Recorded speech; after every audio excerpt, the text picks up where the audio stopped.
राम राम सभी दोस्तों को।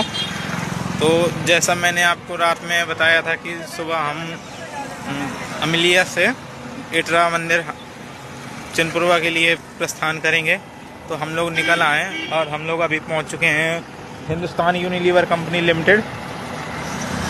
ये देखिए, हिंदुस्तान यूनिलीवर कंपनी पहुंच चुके हैं अभी हम, और पैदल ही हम लोग निकल आए पैदल यात्रा पर अपने। ये देखिए, रास्ते में थोड़ा सा बस थोड़ी और बचा हुआ है, आधा हम लोग आ चुके हैं और आधा ही यात्रा हमारी और बची है मंदिर तक। फिर उसके बाद में दर्शन करके वापस लौटेंगे, तो बने रहिए हमारे साथ में और धीरे धीरे दर्शन कराते हैं आपको। इटरा मंदिर महाराज के दर्शन कराते हैं। या अभी हम लोग हिंदुस्तान यूनिलीवर कंपनी पहुंच चुके हैं। ये देखिए,